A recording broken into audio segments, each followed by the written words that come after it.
तो good morning बच्चों। हम लोग पढ़ रहे थे अप्रत्यक्ष कर इनडायरेक्ट टैक्स में, है ना। इनडायरेक्ट टैक्स इनडायरेक्ट टैक्स में पढ़े थे हम लोग केंद्रीय विक्रय कर, सेंट्रल सेल्स टैक्स। ठीक है, इनडायरेक्ट टैक्स में सेंट्रल सेल्स टैक्स में पिछले क्लास में आपको मैं इसके बारे में थोड़ा सा ब्यौरा बताया था मैंने, इसमें क्या क्या चीज़ें होती है मैं आपको बताता हूँ कॉपी में लिखकर। ठीक है, जैसे क्या होता है, जैसे आप मान के चलो छत्तीसगढ़ के व्यापारी हो, है ना, छत्तीसगढ़ के डीलर हो आप छत्तीसगढ़ से यहाँ से दिल्ली के या मुंबई के, है ना, या कलकत्ता के बिजनेसमैन को सेल कर रहे हो। आप कहाँ हो? छत्तीसगढ़ में। छत्तीसगढ़ से आप दिल्ली, मुंबई, कलकत्ता, अलग अलग स्टेट, ठीक है, एक राज्य से दूसरे राज्य में जब हम लोग सेल करते हैं तो वहाँ पे जो टैक्स लगता है उसको बोलते हैं हम लोग सेंट्रल सेल्स टैक्स। अभी के टाइम पे जीएसटी लगता है, लेकिन पहले क्या लगता था? Central sales tax. ये हमारे कोर्स में है इसलिए हम लोग उसको पढ़ रहे हैं। ठीक है, तो किस पे लगता है मैंने बताया ना आपको। अब ये व्यापारी जो है सिर्फ दिल्ली, मुंबई, कलकत्ता लगा तो नहीं बेचता होगा, मतलब बहुत बड़ा व्यापारी है ये क्या करता है? हो सकता है एक्सपोर्ट भी करता हो सकता है छत्तीसगढ़ में जैसे रायपुर है, रायपुर से भिलाई, दुर्ग, है ना, बिलासपुर, अलग अलग शहरों में भी बेचता है, एक्सपोर्ट भी करता है। कुछ सामान ऐसे बेचता है जिसमें कर मुक्त हो। कर मुक्त मतलब एग्जेम्प्टेड गुड्स हो। एग्जेम्प्टेड गुड्स मतलब क्या होता है? जिसमें टैक्स नहीं लगता, जैसे कि मान के चलो शक्कर हो गया, चावल हो गया, है ना, दाल हो गया, ऐसे बहुत सारी चीज़ें हैं। मैं आपको दिखाया भी था कर मुक्त वस्तुएं, ये सब बहुत सारा लिस्ट है, आप देख सकते हो। मेरे पास हिंदी की बुक है, हिंदी बुक में सब लिस्ट दिया हुआ है, प्याज, लहसुन, तेल, ये सब सब बहुत सारी चीज़ें जिसमें टैक्स बिल्कुल नहीं लगता। ठीक है, आप देख सकते हैं यहाँ पे 26 पॉइंट है। ठीक है, आप लोग इसको याद कर लेना। ऐसे आप इसको 4 से 5 बजे जब उसको पढ़ोगे तो ऑटोमेटिक आपके दिमाग में छप जाएगा कि क्या कौन कौन सी चीज़ें हैं। अगर आप रट्टा मारो तो मुश्किल है। आप इसको डेली सुबह उठो और एक बार पढ़ लो, छोड़ दो, शाम को एक बार पढ़ के छोड़ दो, फिर सुबह एक बार पढ़ के छोड़ दो, शाम को। ऐसे करके आप 3-4 दिन कंटिन्यू पढ़ते हैं तो आपको याद हो जाएगा कौन कौन सा चीज़ें कर मुक्त है, जिसमें एग्जेम्प्टेड गुड्स है, जिसमें टैक्स नहीं लगता। ठीक है, तो हम लोग पढ़े सेंट्रल सेल्स टैक्स। ठीक है, इसका फॉर्मेट मैं आपको दिखाता हूँ। ठीक है, मैंने पिछले क्लास में भी बताया था आपको शॉर्टकट में, तो इस क्लास में हम लोग क्लियर करते हैं। सबसे पहले ग्रॉस सेल। आपको क्वेश्चन में जितना भी सेल्स दिया होगा ना, भारत के बाहर बेचा, है ना, मतलब आउटसाइड इंडिया के बाहर बेचे, आप इंडिया छत्तीसगढ़ में बेचे हैं, छत्तीसगढ़ के बाहर बेचे हैं, छत्तीसगढ़ के बाहर जाके बेचे हैं, छत्तीसगढ़ से बाहर के व्यापारी को बेचे हैं। ठीक है, और जो भी सारा चीज़ बेचे सबको प्लस करते हैं। कौन कौन सी चीज़ों को छोड़ के? Newspaper, stamp, securities, goods sent to branch at और कंसाइनमेंट। बताता हूँ आपको। न्यूज़पेपर, स्टैम्प और सिक्योरिटीज़ जो है वो आपका गुड्स नहीं है। सीएसटी किस पे लगता है आपका? केंद्रीय विक्रय कर, सेंट्रल सेल्स टैक्स किस पे लगता है आपका? गुड्स पे लगता है, जो हमारा माल है, माल पे लगता है। ठीक है, लेकिन न्यूज़पेपर और स्टैम्प और सिक्योरिटीज़ जो है वो आपका गुड्स के अंतर्गत नहीं आता, है ना, गुड्स के अंडर में नहीं आता, इसलिए तीनों चीज़ें ऐड नहीं करते ग्रॉस सेल में। ठीक है, आप अगर अपने ब्रांच को माल भेज रहे हो या अपने किसी एजेंसी, जैसे मान के चलो आपकी बहुत बड़ी फैक्ट्री है, अब, है ना, आपने क्या किया, अलग अलग जगह पे आपकी एजेंसी खुली हुई है, आपने एजेंसी पे कंसाइनमेंट बेसिस पे, है ना, प्रेषण के बेस पर, कंसाइनमेंट के बेस या प्रेषण बोलते हैं हिंदी में, प्रेषण के आधार पर आप अगर माल भेज रहे हो तो इस पर टैक्स बिल्कुल भी नहीं लगता। आपने जो एजेंट को भेज रहे हो, एजेंट को वहाँ आप भेज रहे हो, ना कि उसको बेच रहे हो। ब्रांच को भी आप क्या कर रहे हो? भेज रहे हो। आपका हेड ऑफिस है, आप ब्रांच को भेज रहे हो, तो उस पर टैक्स बिल्कुल भी, मतलब ये आपका सेल्स नहीं कहलाता। जब ब्रांच वाला बेचेगा तब आपका सेल्स कहलाएगा, कंसाइनमेंट वाला जब बेचेगा तब आपका क्या कहलाएगा? सेल्स। इसीलिए न्यूज़पेपर, स्टैम्प, सिक्योरिटीज़ को हम उसमें ऐड नहीं करते ग्रॉस सेल में, और ये ब्रांच को या कंसाइनमेंट को उसमें ऐड नहीं करते हैं। तो ग्रॉस सेल हो गया, ग्रॉस सेल आ गया। अब ग्रॉस सेल में सबसे पहले आपको क्या माइनस करना है?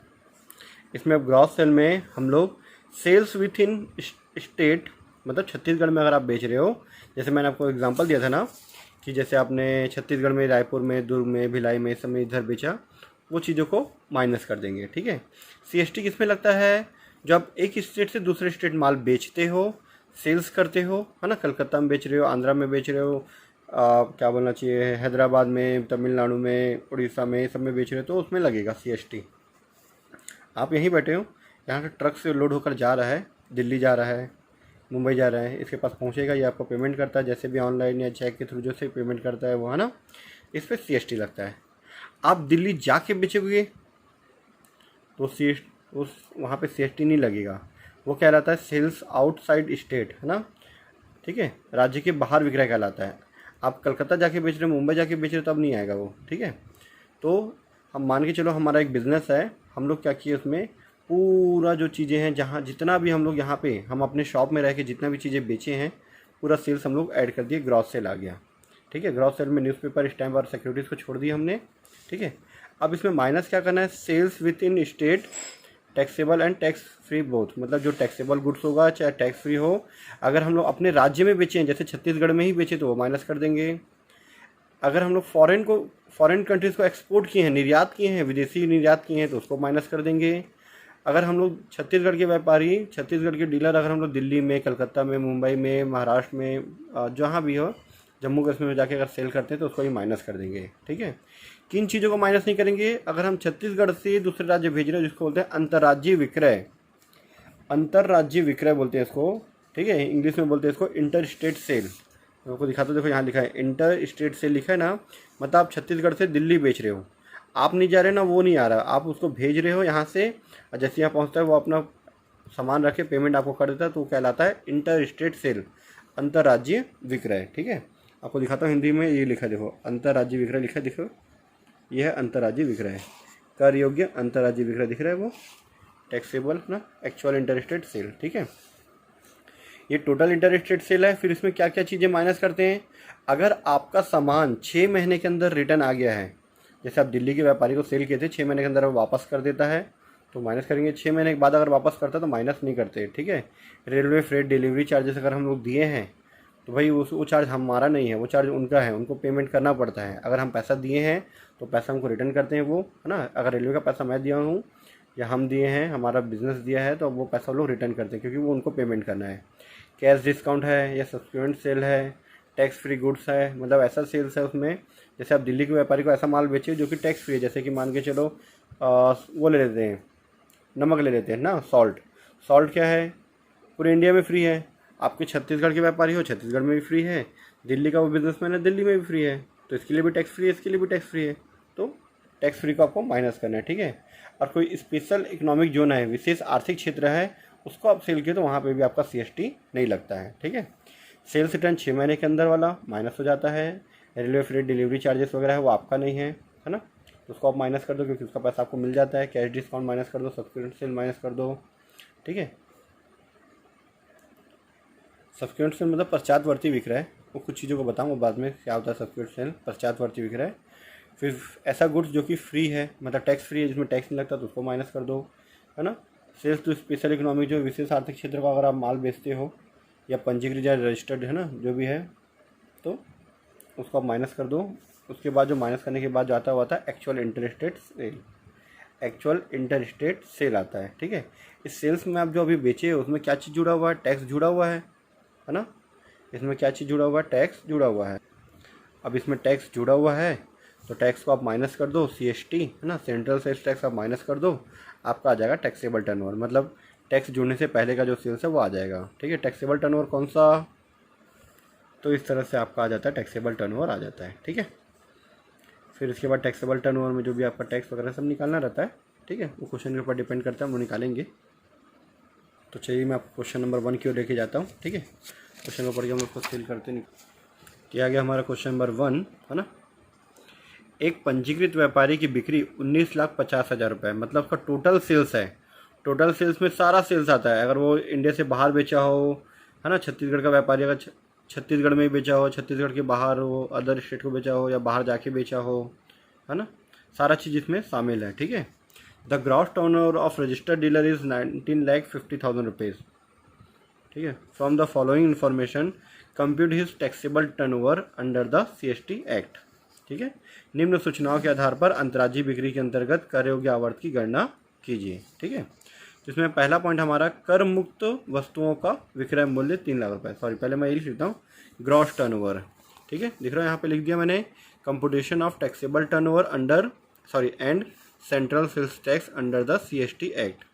ऐसे यहाँ पे सिर्फ आपको टैक्सेबल टर्नओवर निकालने बोला है, CST निकालने नहीं बोला है, बट मैंने लिख दिया है। ठीक है, आप डायरेक्ट ऐसे लिख सकते हो, computation of taxable turnover under the CST act. ठीक है, सेंट्रल सेल्स टैक्स एक्ट के अंतर्गत हम लोग को टैक्सेबल टर्नओवर निकालना है। ठीक है, ग्रॉस टर्नओवर निकालना है हमको, सॉरी टैक्सेबल टर्नओवर कर योग्य विक्रय निकालना है।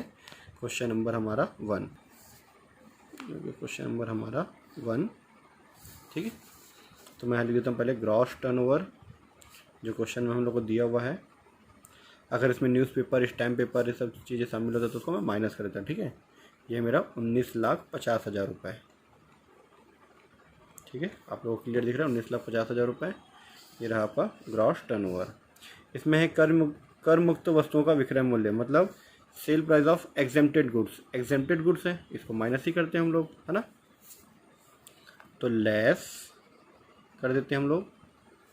तो आपका कर मुक्त वस्तुओं का विक्रय मूल्य, इसको हम लोग दूसरे लाइन में माइनस कर सकते हैं। हम लोग पहले ना देखो, कर मुक्त वस्तुओं का विक्रय मूल्य मतलब ये हो सकता है कि दूसरे राज्य को बेचे हैं, इसलिए इसको दूसरे लाइन में करेंगे। ठीक है, पहले डायग्राम के हिसाब से हमारा जो फॉर्मेट था, फॉर्मेट के हिसाब से हम लोग पहले माइनस कर देते थे। 3 चीज़ें माइनस करते थे।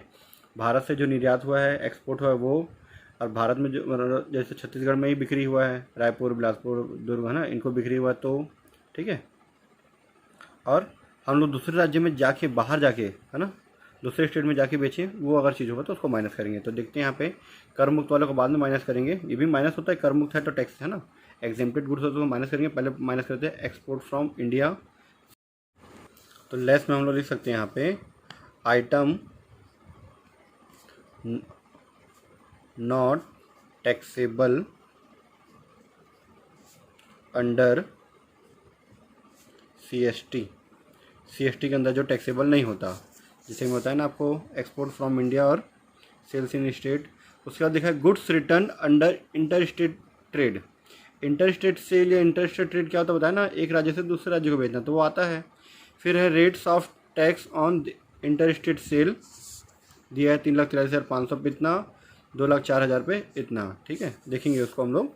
फिलहाल हम लोग यहाँ पे जो चीज़ें माइनस कर लेते हैं, एक्सपोर्ट माइनस करता हूँ मैं, सेल्स इन द स्टेट मतलब, है ना, माइनस कर देता हूँ। ठीक है, तो फर्स्ट पॉइंट मेरा यहाँ पे export from India, export from India. ठीक है, कितना है एक्सपोर्ट फ्रॉम इंडिया, देख सकते हैं आप यहाँ पे 5 लाख रुपए। सेल्स इन द स्टेट है 5,98,500 रुपये। ठीक है, अच्छा, इसके लिए हम एक कॉलम यहाँ पे साइड में बना लेना था, पर अभी बनाया नहीं है, कोई बात नहीं। तो इसको मैं यहीं पैसे दे देता हूँ, 5 लाख रुपए। ठीक है, point number 2, sales in the state. Sales in the state मतलब स्टेट के अंदर बेचे, बताया ना, जैसे रायपुर से बिलासपुर वगैरह ना, स्टेट। कितना है 598,500 रुपीज़। ठीक है, ये हो गया, 2 चीज़ें हैं, इसको ऐड कर दो तो जाएगा 1098,500 रुपीज़। ठीक है, इसको माइनस कर देता हूँ मैं। तो 19,50,000 में 10,98,500 माइनस कर देते हैं। 19,50,000 माइनस 10,98,500 माइनस करते हैं, 8,51,500 आ गया, 8,51,500 रुपीज़। अब इसमें हम लोग माइनस करेंगे। ठीक है, जो 6 महीने के अंदर अगर वापस आ जाता है, ये एग्जेम्प्टेड गुड्स। एग्जेम्प्टेड गुड्स कितना था आपका, देख सकते हैं 3 लाख रुपये दिख रहा है आपको। कर मुक्त माल का बिक रहा है 3 लाख रुपये। 6 महीने के अंदर कोई रिटर्न तो आया नहीं है, अच्छा आया हुआ है। अंतर्राज्यीय बिक्री में माल वापस आया कितना, 4,000 का वापस आया है। ठीक है, तो डिडक्शन करके इसको माइनस कर देते हैं हम लोग। डिडक्शन पॉइंट नंबर 1, सबसे पहले एग्जेम्प्टेड गुड्स या टैक्स फ्री गुड्स बोलते हैं हम लोग उसको, exempted goods. Point number 2, goods return, है ना, देख सकते हैं आप, goods return under inter state trade, है ना, goods return under inter state sale. Sorry, video blur हो गया शायद, अब ठीक हो गया। Goods return under inter state sales. ठीक है, एग्जेम्प्टेड गुड्स कितने, 3 लाख रुपए दिख रहा है आपको, है ना, 3 लाख रुपए का, ये 4,000 रुपये, 3 लाख रुपए और 4,000 रुपये। अब देखेंगे तो आ जाएगा 3,04,000 रुपये। आप इसमें से माइनस कर दो, तो मैं देखो मेरे ये कैलकुलेटर में है, इसमें से 30,04,000 माइनस कर देता हूँ मैं, तो मेरा आ गया 547,500 रुपीज़। ठीक है, इसको मैं लिख सकता हूँ total inter state sale, total inter state sales, और इसको मैं लिख सकता हूँ नेट या इंटर स्टेट से लिख सकते हो, नेट इंटर स्टेट सेल्स। ठीक है, अब इसमें आपको टैक्स माइनस करना होता है, लेस क्या चीज, CST, सेंट्रल सेल्स टैक्स। आप टैक्स माइनस कर दो, आपका टैक्सेबल टर्नओवर आ जाएगा, है ना। देखो टैक्स का यहाँ पे रेट दिया है कि 3,43,500 पर 14.5%, 2,04,000 पर 2%। ठीक है, जो आप सेल की उसमें टैक्स का पैसा ऑलरेडी ऐड है ना। ठीक है, तो पॉइंट नंबर 1, ठीक है, 343,500 पे 14.5 डिवाइड बाई 114.5। ठीक है, पॉइंट नंबर 2, 204,000 इंटू इसमें कितना है, 2% है, तो 2 डिवाइड बाई 102। तो इसका मैं निकालता हूँ 14 डिवाइड 145, देखते हैं 343,500 है ये, इस पर 14.5 डिवाइड बाई 114.5 करते हैं तो आ जाता है 43,500 आ गया। ये आ गया मेरा 43,500। इसी तरह से वैसे इसका मैं 2 डिवाइड बाई 102 करूँ तो मेरा 4,000 रुपये आ जाएगा। ठीक है, ये दोनों को अगर ऐड कर दूँ तो मेरा आ जाएगा 47,500। अब इसमें से इसको मैं माइनस करूँ, यहाँ माइनस लिए मैं ब्रैकेट यूज़ कर देता हूँ, ब्रैकेट यूज़ करना भूल गया था मैं। ठीक है, इसमें से इसको माइनस कर दो, 5 लाख रुपये मेरा आ गया आपका टैक्सेबल टर्नओवर। ठीक है, ये हमको निकालना बोला था क्वेश्चन में, टैक्सेबल टर्नओवर। ठीक है, ये आपका CST निकल गया 47,500 रुपये।